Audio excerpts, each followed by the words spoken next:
আজকের ভিডিওতে আমরা শিখব কিভাবে মেল মার্কস ব্যবহার করে খুব সহজেই শত শত মেল বা চিঠি পাঠানো যায়। মেল মার্কস কি, কেন এটি গুরুত্বপূর্ণ এবং কিভাবে এটি করতে হয় সব কিছুই আমরা ধাপে ধাপে দেখব। মেল মার্কসের মাধ্যমে আপনি একটি মূল ডকুমেন্ট তৈরি করবেন আর সেটিতে আলাদা আলাদা নাম, ঠিকানা বা অন্যান্য তথ্য স্বয়ংক্রিয়ভাবে বসে যাবে। এটি ব্যবহার হয় মূলত ইমেল, চিঠি, ইনভয়েস বা লেবেল তৈরিতে। কি কি দরকার হবে? একটি মাইক্রোসফট ওয়ার্ড ফাইল যেখানে মূল চিঠি বা ইমেল থাকবে।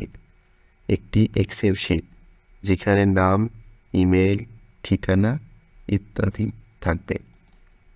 প্রথমে আমরা ডেস্কটপে একটি মাইক্রোসফট ওয়ার্ড ফাইল ওপেন করব।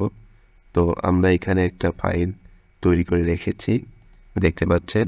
এখানে পাবকের নাম, জেলা, মোবাইল নাম্বার, ইমেল, এই 4টা ইনফরমেশন আমরা লিখছি এবং একটা চিঠি আছে।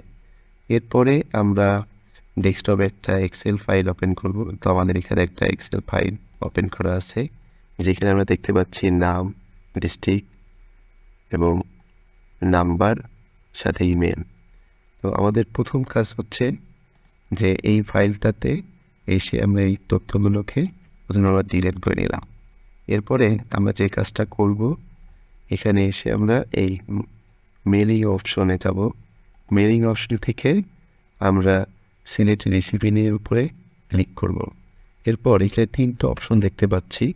প্রথমটা আছে টাইপ এ নিউ লিস্ট এবং সেকেন্ড যেটা আছে ইউজ অ্যান এক্সিস্টিং লিস্ট। তো আমাদের যেহেতু এক্সেলে তৈরি করা আছে, তো আমরা 2 নম্বর অপশনটা আমরা ব্যবহার করব।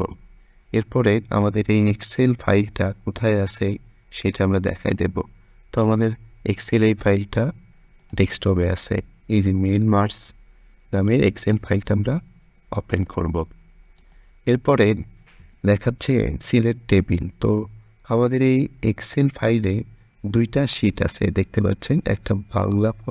একটা বাংলা ফর্মে এবং দ্বিতীয়টা ইংলিশ ফর্মেট। তো আমরা এখানে এসে যেহেতু এই চিঠিটা বাংলাতে আছে, সো আমরা এই শিট 1 সিলেক্ট করব। এরপরে আমরা ওকে প্রেস করব। এরপরে আমাদের যে কাজটা করতে হবে সেই আমরা এখানে মেল মার্কস এখানে এসে এরপরে আমরা দেখতে পাচ্ছি আমাদের এই এক্সেল ফাইলে যে সকল টাইটেল ছিল আমরা এই ইনসার্ট মেল মার্কসে দেখতে পাচ্ছি। তো প্রথম আমরা কি করব, নেম সিলেক্ট করব। এরপর আমরা এই অ্যালাইনমেন্ট ঠিক রাখার জন্য ইন্টার প্রেস করব। এরপরে আমরা আবার পুনরায় ইনসার্ট মার্কস ফিল্ডে যাব। এরপর এখানে ডিস্ট্রিক্ট দেখতে পাচ্ছি, আমরা ডিস্ট্রিক্টটাকে সিলেক্ট করব। আবার কিবোর্ডের ইন্টার প্রেস করব।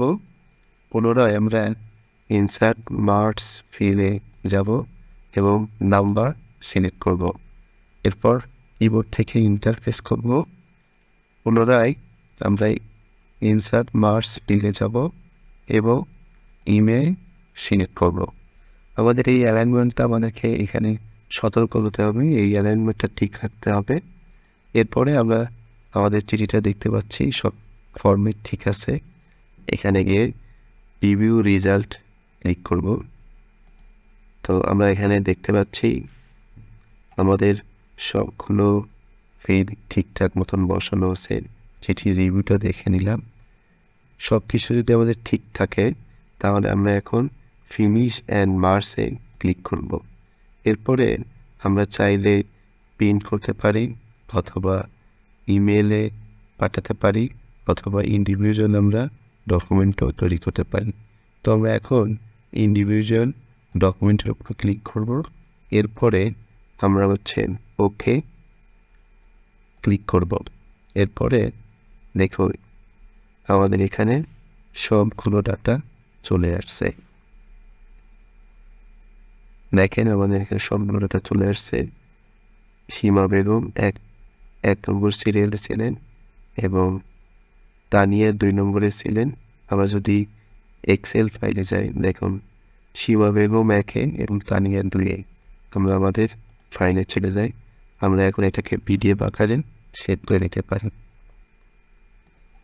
আশা করছি এই ভিডিওটি দেখে আপনি সহজেই মেল মার্জ করতে পারবেন। থ্যাংক ইউ ভিডিওটি দেখার জন্য।